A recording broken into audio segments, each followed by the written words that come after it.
கர்த்தரும் மீட்பெருமாகிய ஆண்டவராகிய இயேசு கிறிஸ்துவின் நாமத்தில் கிராஸ் டிவி நேயர்களாகிய உங்கள் அனைவருக்கும் என் அன்பின் வாழ்த்துதலை தெரிவித்துக் கொள்கின்றேன். மங்கையர் நேரம் என்ற நிகழ்ச்சியின் மூலமாய் இந்த நாளிலும் கூட உங்களை சந்திப்பதில் மிகுந்த மகிழ்ச்சி அடைகின்றேன்.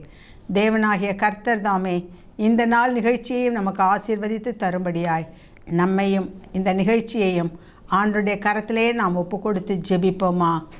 தகப்பனே, இதோ இந்த வேளையிலும் எங்களை உம்முடைய கரத்திலேயே அர்ப்பணிக்கிறோம் ஆண்டவரே.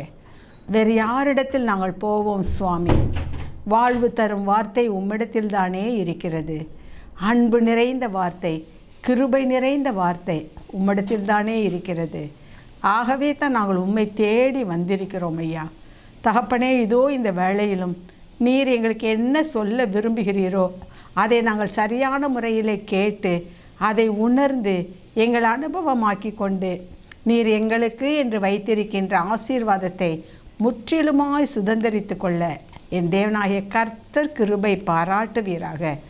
உலகின் சப்தங்கள், உலக மனிதனுடைய ஆலோசனைகள் விருதா என்பதை நாங்கள் புரிந்து கொண்டோம். என் தேவனுடைய குரலை நாங்கள் கேட்கட்டும்.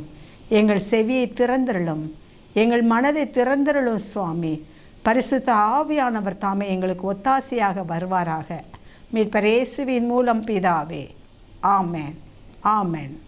நாம் இன்றைக்கும் தியானிக்கும்படியாக எடுத்துக்கொண்ட வேத பகுதி கொலோசேயருக்கு எழுதின நிருபம் 4ஆம் அதிகாரம் 6வது வசனம்.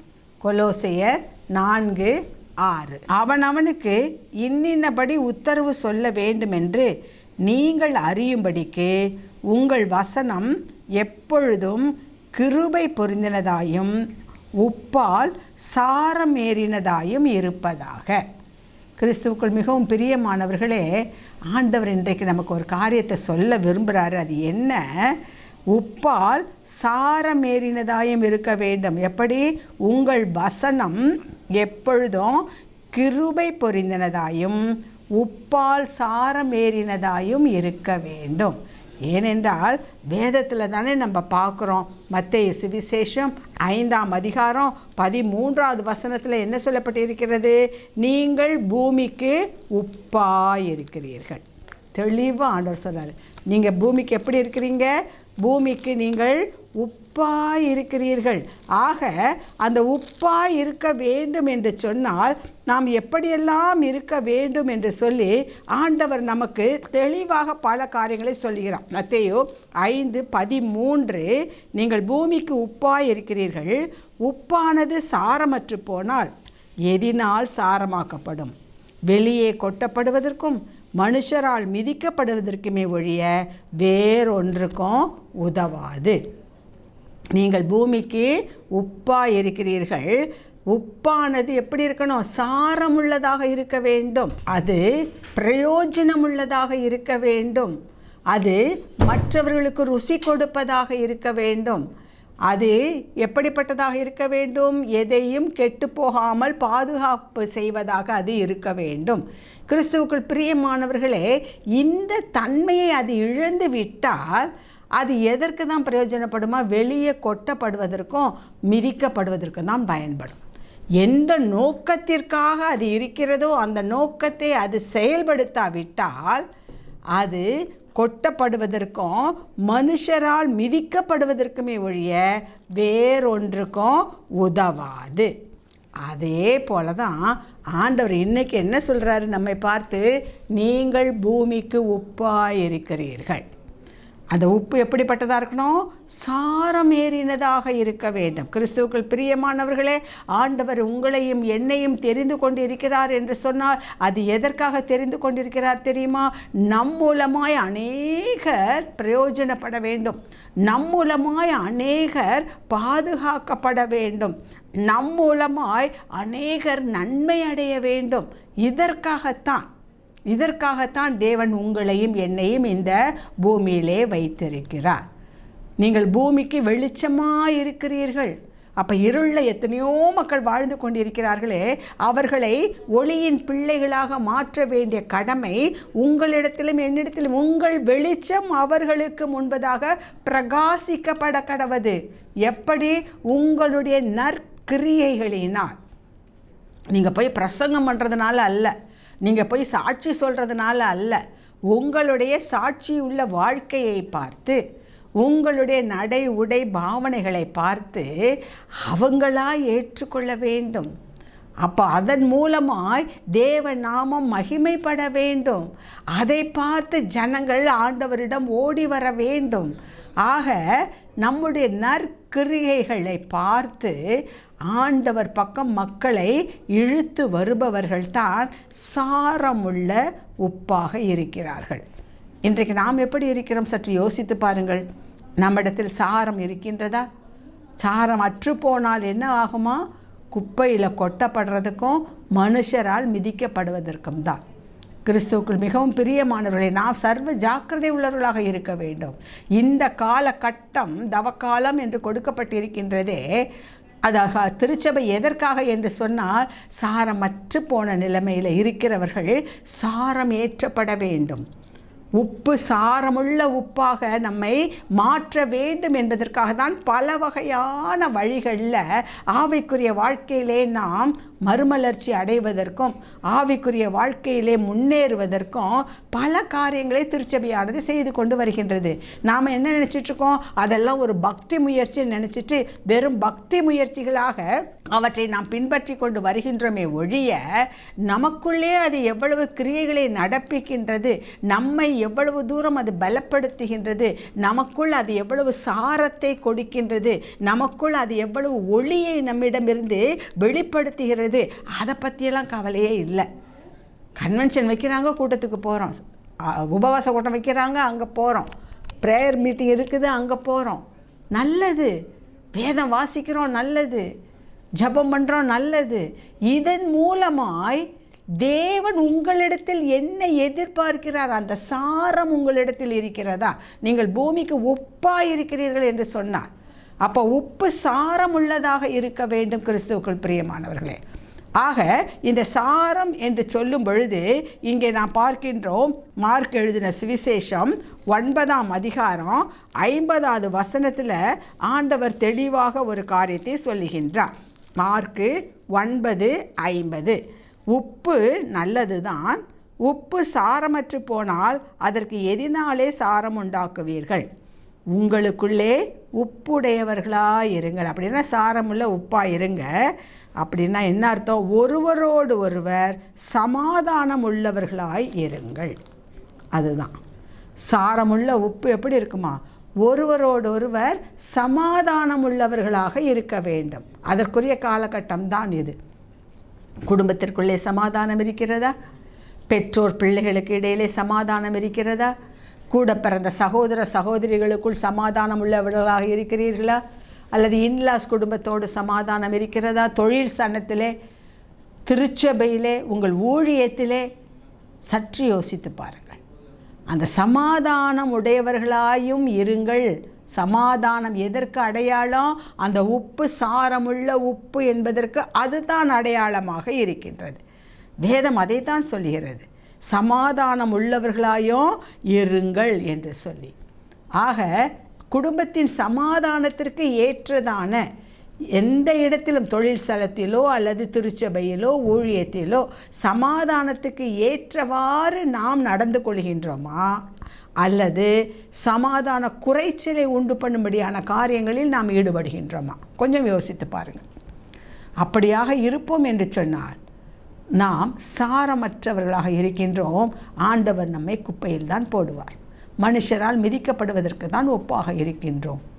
எந்த இடத்திலும் நாம் சமாதானத்தின் பிள்ளைகளாக இருக்க வேண்டும். சமாதானம் பண்ணுகிறவர்கள் பாக்கியவான்கள், ஏனெனில் அவர்கள் தேவனுடைய புத்திரர் என்று அழைக்கப்படுகிறார்கள். கர்த்தருடைய காரியமே என்ன? உலகத்திற்கு சமாதானத்தை தான் கொடுக்க வந்தேன். ஆண்டவர் தெளிவாக சொல்றார், நான் இந்த உலகத்திற்கு சமாதானத்தை கொடுக்க, வேறு யாராலையும் அதை கொடுக்க முடியாது. இந்த உலக பிரகாரமாக உலகம் எதிர்பார்க்கிற அந்த ஆங்கிளில் இல்லை. என் சமாதானத்தை உங்களுக்கு வைத்து போகின்றேன். எந்த நிலைமையில் இருந்தாலும் நீங்கள் எல்லோரோடும் சமாதானம் உள்ளவர்களாக இருக்க வேண்டும் என்பது தான் என் தேவனுடைய விருப்பமாக இருக்கிறது. அவர் அதை தான் இங்கே செய்து காட்டினார். அவங்களோட எப்படி இருக்கிறது, இவங்களோட எப்படி இருக்கிறது, இவ்வளோ அநியாயம் பண்ணியிருக்காங்க, இவ்வளோ அட்டகாசம் பண்ணியிருக்காங்க, எங்களுக்கு விரோதமாக இத்தனை காரியங்களை செய்திருக்கிறார்கள், அவர்களோடு நாங்கள் எப்படி சமாதானம். அதைத்தான் இயேசு நமக்கு அந்த சிலுவையின் அடியிலே காட்டி நமக்கு முன்மாதிரியாக வைத்து போனார். அவரிடத்துல நன்மை பெற்றவங்க தான். அவங்கள்ட்ட போய் அற்புதத்தெல்லாம் பெற்று நோயிலிருந்து குணமானாங்க, பிசாசிலிருந்து விடுதலை பெற்றாங்க, என்னெல்லாமோ இயற்கைக்கு அப்பாற்பட்ட அநேக அற்புதங்களை கண்டு அனுபவித்தவர்கள் தான் அவரை பார்த்து சிலுவையில் வர அறையும்னு சொன்னாங்க. கிறிஸ்துவுக்குள் பிரியமானவர்களே, அப்படியாக அவர் கல்வாரி சிலுவையிலே அப்படி தொங்கிக் கொண்டு இருக்கும் பொழுது அவர் சொன்ன ஒரு காரியம் என்ன தெரியுமா?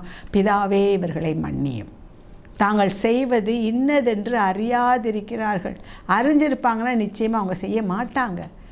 எவ்வளவு பெரிய அன்பு பாருங்கள், எத்தனை பெரிய அன்பு. சின்ன குழந்தை ஒரு டம்ளரை போட்டு உடச்சிருச்சுன்னா அல்லது விலை உயர்ந்த ஏதோ ஒரு பொருளை தொலைத்து விட்டதுன்னா நம்ம என்ன சொல்லுவோம்? சின்ன பிள்ளை, அதுக்கு தெரியாது, தெரியாமல் செஞ்சிருச்சு, மன்னித்து விட்டு விடுகிறோம் அல்லவா? அதே போல் தான் ஆண்டவரும் அறியாமல் செய்து விட்டார்கள், அவர்களை பிள்ளைகள்.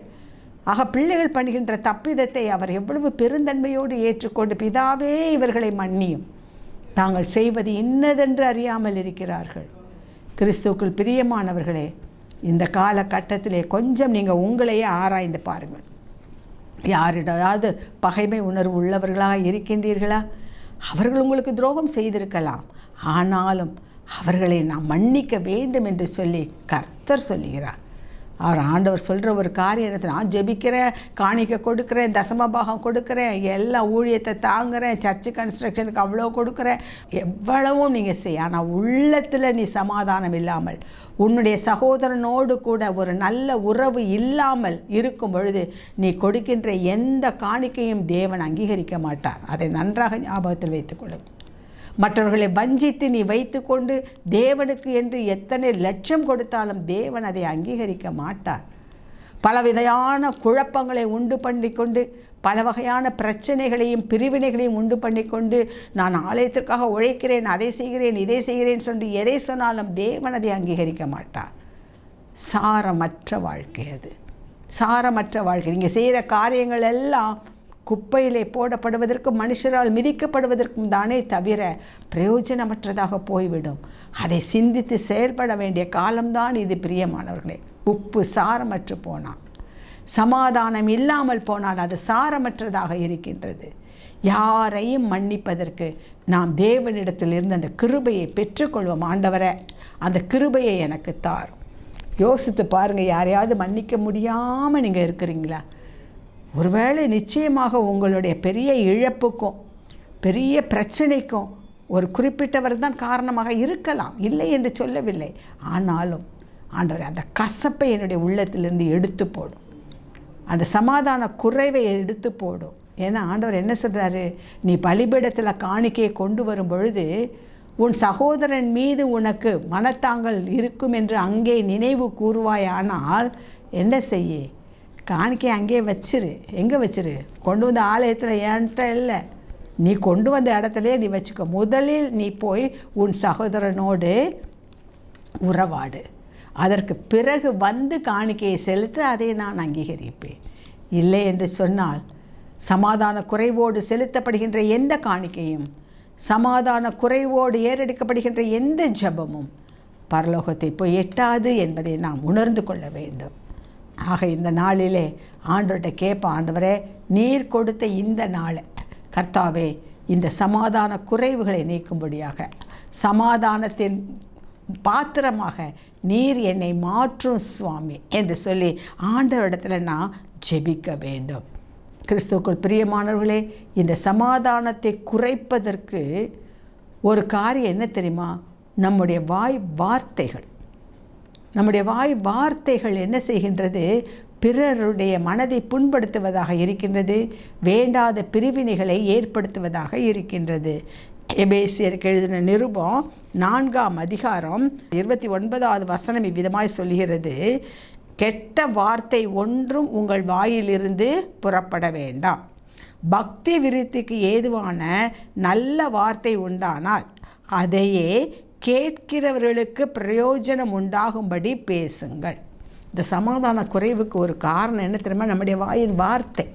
அந்த வார்த்தை தான் பட்டய குத்துக்கள் போல் பேசுபவர்களும் உண்டு. சில சொல்லுவாங்க, நான்லாம் பேசுனா வெட்டு 1 துண்டு 2. எங்கே துண்டு 2ஆகி ஒன்றும் இல்லாமல் குப்பையில் போடப்படுறதுக்கு தான் நம்ம நினச்சிக்கிட்டோம், நம்ம கெட்டிக்காரத்தனமாக நம்ம பேசிட்டோம், அவளால் எதிர்த்து கூட பேச முடியலை, பதில் சொல்ல முடியலை. இது வீண் பெருமை. சாரமற்று இருக்கிற உப்பினுடைய அடையாளம் அது. சாரமுள்ள உப்பு என்ன செய்யும்? அது கெட்ட வார்த்தை ஒன்றும் நம்முடைய வாயில் வராது. சாபத்தீடான காரியங்கள், பிறரை சபிக்கின்ற காரியங்கள் ஒன்றும் நம்முடைய வாயில் வராது. பக்தி விருத்திக்கு ஏதுவான நல்ல வார்த்தை, மற்றவருடைய விசுவாசத்தை பலப்படுத்துகிறதான வார்த்தைகள் நம்முடைய வாயிலே வர வேண்டும். அதுதான் சாரம் உள்ளது. அவர்களை அவிசுவாசத்திலிருந்து அவர்களை தூக்கி எடுக்க வேண்டும். நம்பிக்கையற்ற நிலைமையில் இருப்பவர்களுக்கு நம்பிக்கையின் வார்த்தையை நாம் சொல்ல வேண்டும். இதுதான் சாரம் உள்ளது. ஆக உப்பானது சாரம் உள்ளதாக இருக்க வேண்டும். நாம் தேவனுக்கு பிரயோஜனமானவர்களாக இருக்க வேண்டும் என்று சொன்னால் நாம் சாரம் உள்ளவர்களாக. அதற்கு ஒரு இயல்பு என்ன? சமாதானம். சமாதானத்துக்கு ஏற்றவைகளுக்கு நாம் பிரயாசப்படும் பொழுது கிறிஸ்துவுக்குள் பிரியமானவர்களே, நாம் தேவனுடைய புத்திரர்களாக இருக்கின்றோம். ஆக இது என்ன செய்கின்றது? எல்லோரையும் ஒன்றாக இணைக்கிறது. இந்த சமாதானம் இருந்ததுன்னா குடும்பத்தில் சந்தோஷம். உப்பினுடைய இயல்பு என்ன தெரியுமா? ருசி கொடுப்பது. எத்தனை தான் ஒரு பிரியாணி செய்கிறோம் என்றே வைத்துக்கொள்வோமே, எவ்வளவு கிலோ கறி போட்டாலும் சரி, எவ்வளவு நல்ல ஒரிஜினலான அரிசியை கொண்டு வந்தாலும் சரி, நல்ல சிறந்த நெய்யாக இருந்தாலும் எல்லாத்தையும் போட்டு செஞ்சுட்டு அதில் உப்பு போடாமல் மட்டும் வையுங்க, அந்த பிரியாணி எப்படி இருக்கும்?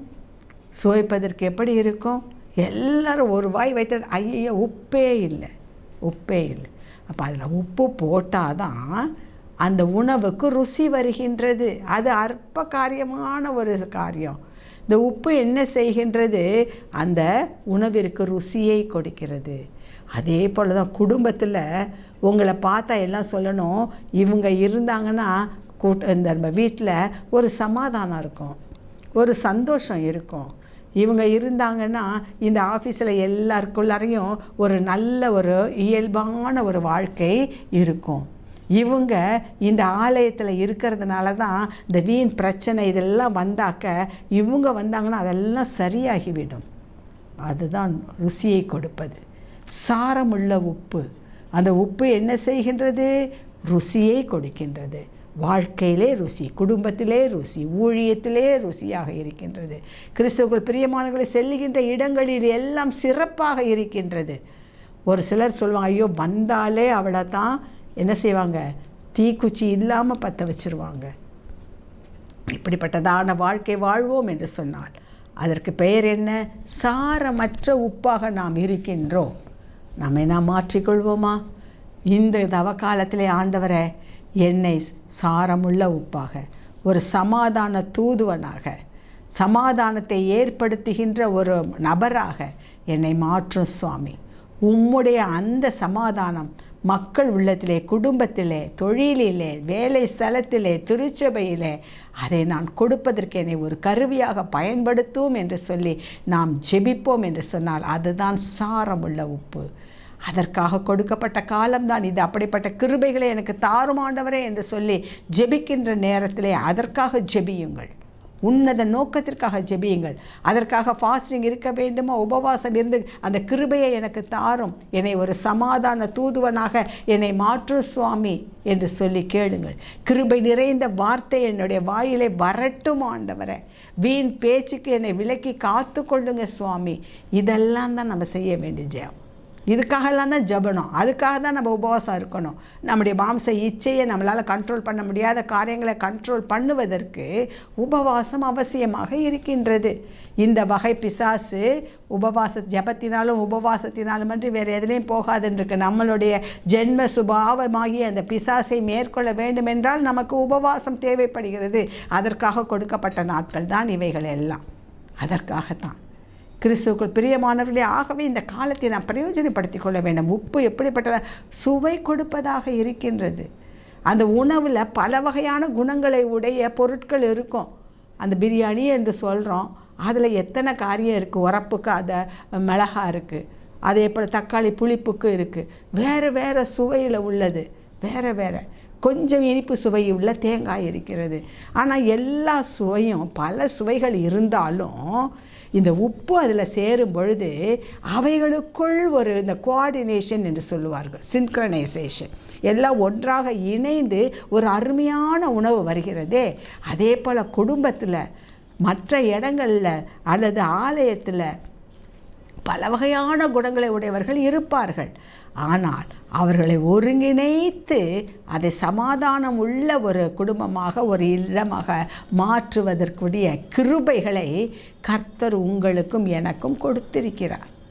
அந்த கிருபையிலே நாம் மேலும் மேலும் பெருக வேண்டிய ஒரு காலகட்டம் தான் இது. அந்த கிருபை எனக்கு வேண்டும் ஆண்டவரே, எனக்கு அந்த சகிப்புத்தன்மையை தாரும், எனக்கு அந்த ஞானத்தை தாரும், அந்த பொறுமையை தாரும், மற்றவர்களை மன்னிக்கின்ற அந்த இயல்பை தாரும். இதற்காகத்தான் இந்த காலம். இப்போ இதெல்லாம் இருக்கும் பொழுது நாம் சாரமேற்றப்படுகின்றோம். அதற்காக ஜெபிப்பது, அதற்காக உபவாசம் இருப்பது, அதற்காக வேதத்தை வாசிப்பது. எத்தனை மக்கள் எப்படியெல்லாம் அந்த பரிசுத்தவான்கள் பிரச்சனைக்கு மத்தியிலேயும் பல வகையான குணாதிசயங்கள் மக்களுக்கு மத்தியிலும் எப்படி வாழ்ந்து காட்டினார்கள். இதெல்லாம் நமக்கு ஒரு முன்பாடமாக, முன் உதாரணமாக. அதற்காகத்தான் பைபிள் படிங்க. தேவன்கிட்ட எதுக்காக ஜெபம் பண்ணுங்க? இந்த காரியத்தை தேவனே உம்மிடத்திலிருந்து அந்த காரியத்தை எனக்கு தாரும் ஆண்டவரை, எனக்கு பெற்றுத்தாரும் சுவாமி, எனக்கு அந்த கிருபையை தார். அதற்காக தான் இந்த காலகட்டம். உப்பு சாரம் உள்ளதாக இருக்க வேண்டும். கிறிஸ்துக்குள் பிரியமானவர்களை ருசி கொடுப்பது மட்டுமல்ல, அது கெட்டு போகாமலும் உப்பு ஆனது பாதுகாக்கப்படுகிறது. பொருட்கள் கெட்டு போகாமல் இருப்பதற்கு அது என்ன செய்கின்றது? உதவியாக இருக்கிறது. ஏன்னா நம்ம வீட்டிலே கூட தெரியும், இப்போ ஊறுகாலாம் போடுறோம்னா நிறைய உப்பு போட்டு வச்சுருந்தோம்னா மாதக்கணக்கு, சில காலங்கள்லாம் வருஷக்கணக்காக கூட என்ன செய்யாது, அது கெட்டு போகாமல் இருக்கும். பொருட்கள் கெட்டு போகாமல் இருப்பதற்கு வேதத்திலிருந்து கூட ஒரு நல்ல உதாரணத்தை சொல்லலாம். 2 ராஜாக்களின் புத்தகம் 2வது அதிகாரம் 19 22 வசனத்தை வாசித்து பார்த்தோம்னா, அங்கே எலிசா தீர்க்கதரிசியை குறித்து, அந்த எலிசா தீர்க்கதரிசனுடைய சீடர்களாக இருப்பவர்கள் என்ன செய்கிறாங்க, அதாவது எரிகோவில் பின்பு அந்த பட்டணத்தின் மனுஷர் எலிசாவை நோக்கி, இதோ எங்கள் ஆண்டவன் காண்கிறபடி இந்த பட்டணம் குடியிருப்புக்கு நல்லது, தண்ணீரோ கெட்டது, நிலமும் பாழ்நிலம் என்றார்கள். அப்பொழுது அவன் ஒரு புது தோண்டியை எடுத்து அதிலே உப்பு போட்டு கொண்டு வாருங்கள் என்றான். அதை அவனிடத்தில் கொண்டு வந்தபோது அவன் நீரூற்றண்டைக்கு போய் உப்பை அதிலே போட்டு, இந்த தண்ணீரை ஆரோக்கியமாக்கினேன், இனி இதனால் சாவும் வராது, நில பாழும் வராது என்று கர்த்தர் சொல்லுகிறார் என்றான். பாருங்கள், இடம் நல்ல இடமா தான் இருக்குது. ஆனால் அங்கே குடிக்கிற தண்ணி எப்படி இருக்கா? ரொம்ப கசப்பு தண்ணியாக இருக்குது. அதை குடிக்கவே முடியாது. தண்ணீர் கெட்டது, அதனால் நிலமோ பாழ் நிலமாக இருக்கிறது என்று எலிசாவிடம் சொல்லுகிறார்கள். உடனே எலிசா என்ன சொல்கிறாரு? ஒரு தோண்டியை, புது தோண்டியில் உப்பை போட்டு எடுத்துகிட்டு வாருங்கள். அந்த உப்பை என்ன செய்கிறாரு? அந்த தண்ணீரில் போடுறாரு. போட்டுட்டு இப்போ நீங்கள் சாப்பிட்டு பாருங்கன்றாரு. அப்போ அந்த தண்ணீர், அந்த கசப்பு மாறியது, குடிப்பதற்கு ஏற்ற நல்ல தண்ணீராக மாறி. அப்போ அதை மாற்றியது எது? குடிக்க தகுதியற்ற ஒரு தண்ணீரை குடிப்பதற்கு ஏற்ற மதுரமான தண்ணீராய் மாற்றியது அந்த உப்பு. ஆக கெட்டு போனதை சரி செஞ்சது அந்த உப்பு. பொருட்கள் கெட்டு போகாமல் பாதுகாப்பது அந்த உப்பு. ஆண்டவர் என்ன சொல்கிறாரு? நீங்கள் பூமிக்கு உப்பாயிருக்கிறீர்கள். அப்படி என்றால் என்ன அர்த்தம்? நீங்கள் இந்த தேசத்திற்கு உப்பாயிருக்கிறீர்கள். நீங்கள் உங்கள் குடும்பத்திற்கு உப்பாயிருக்கிறீர்கள். கெட்டு போகாமல் இருப்பதற்கு. கெட்டு போன எல்லாவற்றையும் எதனால் கெட்டு போயிற்று? உப்பு இல்லாத காரணத்தினால் கெட்டு போயிற்று. கிறிஸ்துவுக்குள் பிரியமானவர்களே, தேசத்திலே நம்மை உப்பாக வைத்திருக்கிறார் என்றால் என்ன அர்த்தம்? நம்ம தேசம் அழியக்கூடாதபடிக்கு தேசத்தை பாதுகாக்கின்ற பொறுப்பை கர்த்தர் உங்கள் கரத்திலும் என் கரத்திலும் கொடுத்திருக்கின்றார். ஆதியாகமத்தின் புத்தகம் 18வது அதிகாரத்தில் நம்ம ஒரு சம்பவத்தை வாசிக்கிறோம். 20லேருந்து 32 வரையிலும் ஆபிரகாமுக்கு ஆண்டவர் சொல்கிறாரு, சோதம் கொமராவை நான் அழிக்க போகிறேன், ஏன்னா அவங்க பாவம் அவ்வளவு மோசமாக இருக்குது, பட்டணங்கள்லேயே நான் அழிக்க போகிறேன். அப்பொழுது ஆபிரகாம் சொன்ன காரியம் பார்த்து சொல்கிறாரு, அங்கே ஒரு 40 நீதிமான் இருந்தால் அழிக்காமல் விட்டுருவீங்களா? சரி என்றா. அப்புறம் 30, 20, 10 என்று அந்த அழிக்கப் போகிறேன் என்று சொன்ன அந்த சோதோம் கொமரா பட்டணத்திற்காக தேவனிடத்திலே அவர் பரிந்து பேசுகிறவராக இருக்கின்றார். ஆண்டவரே இரக்கமாயிரும், ஒரு வேளை 20க்கு 5 பேர் குறைஞ்சாங்கன்னா, ஒரு வேளை அதில் இன்னும் 5 பேர் குறைஞ்சாங்கன்னா. கிறிஸ்துவுக்குள் பிரியமானவர்களே, இதுதான் அந்த பட்டணங்களுக்கு அழிக்க வேண்டாம் என்று சொல்லி திறப்பின் வாசலிலே நின்று ஜெபித்தாரே, அதற்காகத்தான் உங்களையும் என்னையும் தேவன் இந்த பூமியிலே, இந்த இந்திய தேசத்திலே வைத்திருக்கின்றார். எசேக்கியேல் தீர்க்கதரிசியின் புத்தகம் 22ஆம் அதிகாரம் 21லிருந்து 31 வசனங்கள் வரையில் வாசித்து பார்த்தோம்னா அதில் என்ன தேசம் அழிக்கப்படாதபடிக்கு, தேசம் அழிக்கப்படாதபடிக்கு திறப்பிலே நிற்கவும் சுவரை அடைக்கவும் ஒருவனை தேடினேன். தேசம் அழிக்கப்படாதபடிக்கு திறப்பிலே நிற்கவும் சுவரை அடைக்கவும் ஒருவனை தேடினேன். ஆண்டவர் அந்த ஒருவனாகத்தான் உங்களையும் என்னையும் வைத்திருக்கிறார். இந்த இந்திய தேசத்திலே நாம் பார்க்கிறோம் எத்தனை வன்முறைகள், எத்தனை அநியாயங்கள், எவ்வளவு அநீதிகள். கிறிஸ்துவுக்குள் பிரியமானவர்களே, எத்தனை காரியங்கள் நாம் குறை பேசி கொண்டு திரிகின்றோம், குற்றம் கண்டுபிடித்து கொண்டு திரிகின்றோம். அப்படி இப்படி என்று சொல்லி பல சாபமான காரியங்களை கூட நம்ம பேசி கொண்டு வருகின்றோம். ஆனால் அதற்காக தேவன் உங்களை என்னை வைக்கலை. குற்றத்தை கண்டுபிடிச்சு, குறையை கண்டுபிடிச்சு அதை பற்றி பேசி நேரத்தை போக்கு என்று சொல்லி உங்களையும் என்னை வைக்கவில்லை. அவர்களுக்காக ஜெபிப்பதற்காக திறப்பின் வாசலிலே நின்று, கர்த்தாவே இந்த இந்திய தேசத்தை நீர் காப்பாற்றும். உம்முடைய 12 அப்போஸ்தலர்களில் ஒருவராகிய தோமா வந்த இந்த தேசம், அப்போ இந்த இந்திய தேசத்தின் மீது நீர் எவ்வளவு அன்பு வைத்திருந்திருக்கிறீர் அப்பா. அந்த இந்திய தேசம் இப்பொழுது இருக்கின்ற நிலைமையை நீர் கண்ணோக்கி பாரும் சுவாமி. இதை ரட்சியும் ஆண்டவரே, இந்த தேசத்தை காப்பாற்றும் சுவாமி.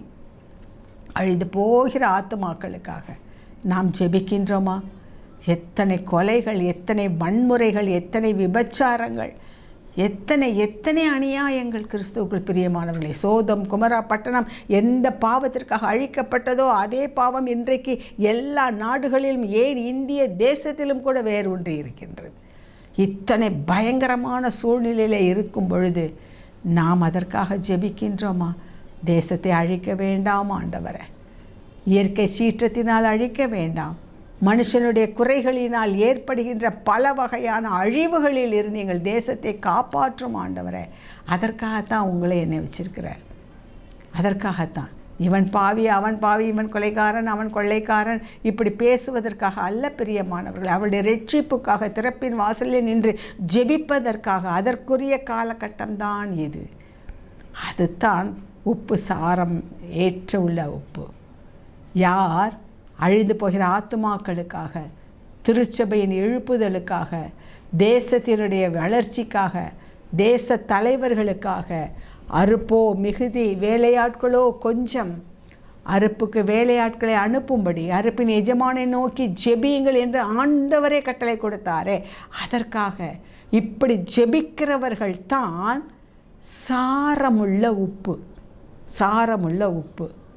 இதெல்லாம் ஒரு பக்கம் வச்சுட்டு, எனக்காக, என் குடும்பத்துக்காக, என் பிள்ளைக்காக, என் தொழிலுக்காக, அவர்களுக்காக, என் திருச்சபைக்காக, என்னுடைய ஊழியத்துக்காக இப்படி என்று போனோம் என்று சொன்னால், ஆண்டவர் சொல்றார் சாரமற்றது.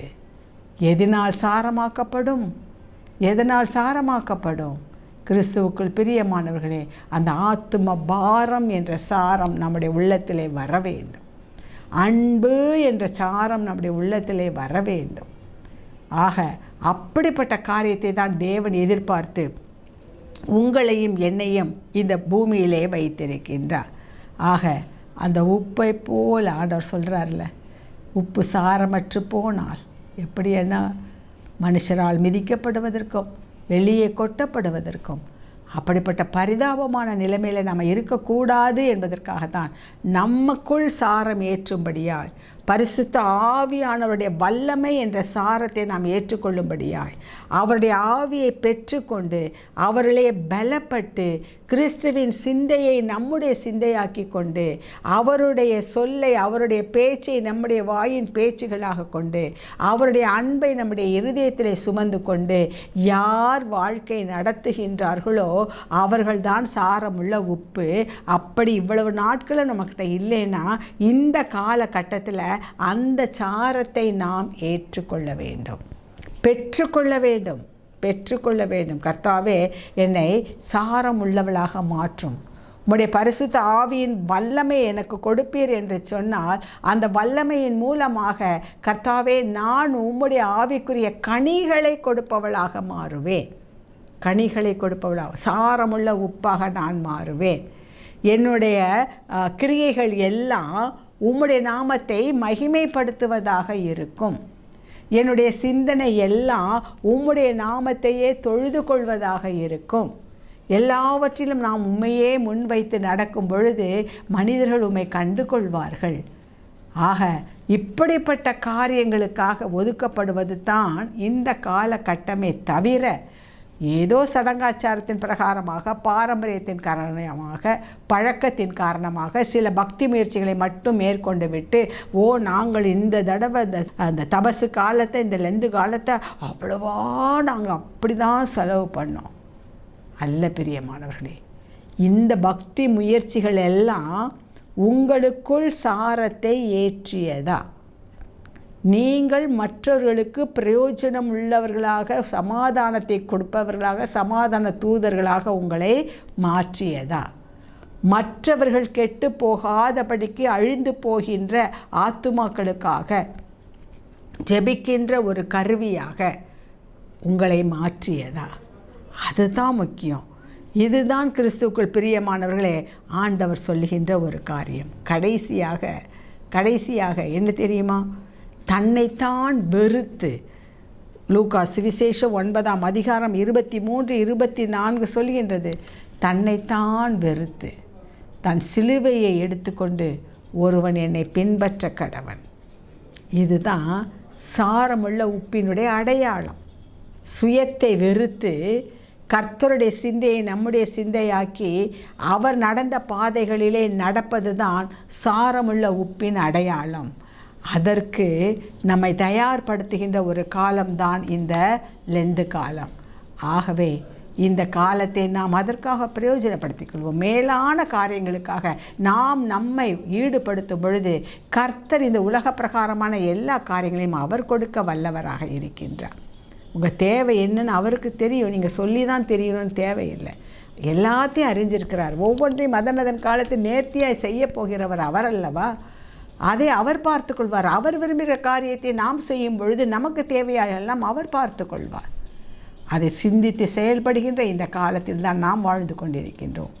எனவே ஆண்டவரிடத்தில் கேட்பாப்பா, நீர் விரும்புகின்ற ஒரு வாழ்க்கை வாழ, பிரயோஜனமான ஒரு வாழ்க்கை வாழ, மற்றவர்களை ஈடேற்றக்கூடிய ஒரு வாழ்க்கை வாழ எனக்கு கிருபை தாரும் என்று ஜெபிக்கும் பொழுது கர்த்தர் மற்ற எல்லா உங்களுடைய தேவைகளையும் எல்லா உங்களுடைய விருப்பங்களையும் ஆசைகளையும் அவர் நிறைவேற்றுவார்.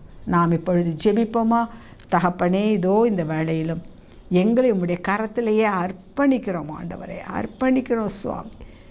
நீர் எங்களை உண்டாக்கியதன் நோக்கம், எங்களை பெயர் சொல்லி அழைத்ததன் நோக்கம் தகப்பனே நாங்கள் மறந்து போய்விட்டோம் ஐயா, மறந்து போய்விட்டோம். அதை சிந்திப்பதற்கு எங்களுக்கு நேரம் இல்லை.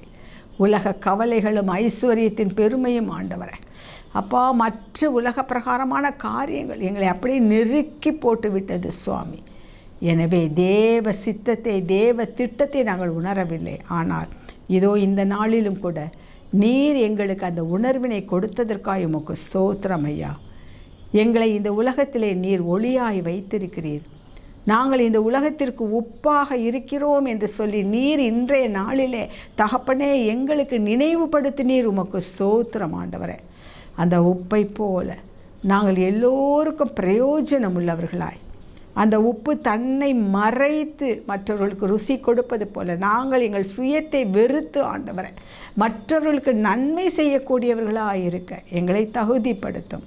அந்த உப்பானது எப்படி பொருட்கள் கெட்டு போகாமல் பாதுகாக்கிறதோ அதே போல் நாங்களும் கூட எங்கள் குடும்ப சமாதானத்தையோ தகப்பனே அந்த மன சந்தோஷத்தையோ கெட்டு போகாமல், எங்கள் தேசம் கெட்டு போய் விடாமல், ஆத்துமாக்கள் கெட்டு போய் விடாமல், கர்த்தாவே திறப்பிலே நின்று சுவரை அடைக்க என் தேவனாகிய கர்த்தர் கிருபை பாராட்டுவீராக. எங்களுக்கு அந்த கிருபையை நீங்கள் தாங்க சுவாமி. ஒவ்வொரு நாளும் உடைய பாதத்திலே அமர்ந்து இந்த கிருபைகளை பெற்றுக்கொள்ள கிருபை தாங்க சுவாமி. பரிசுத்த ஆவியானுடைய வல்லமையை தாங்க. அவங்க எங்கள் உள்ளத்தில் இல்லைன்னா எங்களால் ஒன்றும் செய்ய முடியாது ராஜா. ஆகவே இந்த செய்தியை கேட்டுக்கொண்டிருக்கின்ற ஒவ்வொரு பிள்ளைகளையும் உம்முடைய ஆவியானுடைய வல்லமை ஆட்கொள்ளட்டும் ஆண்டவரே. உம்முடைய பிரசன்னம் மேற்கொள்ளட்டும் கர்த்தாவே. உமக்காய் எழும்பி பிரகாசிக்க கிருபை தார், கிருபை தார். எழும்பி பிரகாசி உன் ஒளி வந்தது என்பதன் பிரகாரம் இந்த தவ காலத்தில் இந்த பிள்ளைகளுக்கு ஒளி வரட்டும் ஆண்டவரே. உன் தூசியை விட்டு எழும்பு என்று சொன்னீரே, அப்படியாக பழைய காரியங்களை விட்டு எழும்பி ஆண்டவரே இன்றைய தினம் நீர் எங்களுக்கு கற்றுக் கொடுத்த காரியங்களிலே நாங்கள் ஆண்டவரே வைராக்கியமாய் அதை பின்பற்ற என் தேவனாய் கர்த்தர் கிருபை தருவீராக. செய்தியை கேட்ட ஒவ்வொரு பிள்ளைகளுக்கும் தகப்பனே நீர் அந்த கிருபை தாங்க. தொடர்ந்து அந்த பிள்ளைகளோடு பேசுங்க. பிள்ளைகள் நடக்க வேண்டிய வழியை காட்டுங்க. இதோ இதுவே வழி, இதிலே நடவுங்கள் என்று சொல்லி பரிசுத்த ஆவியானவரே பிள்ளைகளோடு இடைப்படுவீராக. நான் உனக்கு போதித்து நீ நடக்க வேண்டிய வழியை உனக்கு காட்டுவேன், உன் மீது என் கண்ணை வைத்து உனக்கு ஆலோசனை சொல்லுவேன் என்று சொன்ன கர்த்தர் அப்படியே இந்த பிள்ளைகளுக்கு ஆலோசனை கொடுத்து வழி நடத்துவீராக. நீர் விரும்புகிற பாதையிலே நாங்கள் நடக்கட்டும், நீர் விரும்புகிற காரியத்தை நாங்கள் செய்யட்டும். உலகிற்கு உப்பாய் நாங்கள் வாழ, திருச்சபைக்கு உப்பாய் வாழ, குடும்பத்திற்கு உப்பாய் வாழ என் தேவனாகிய கர்த்தர் எங்களுக்கு கிருபை பாராட்டுவீராக. உம்முடைய கிருபைக்கும் பராமரிப்புக்கும் அர்ப்பணித்து ஜெபிக்கிறேன் மீட்பர் இயேசுவின் மூலம் பிதாவே, ஆமென், ஆமென். நாம் பூமிக்கு உப்பாய் இருக்கிறோம் என்று சொல்லி கர்த்தர் சொல்லி இருக்கிறார். ஆகவே சாரமுள்ள உப்பாய் நாம் வாழ கர்த்தர் தாமே நமக்கு கிருபை தருவாராக. God bless you.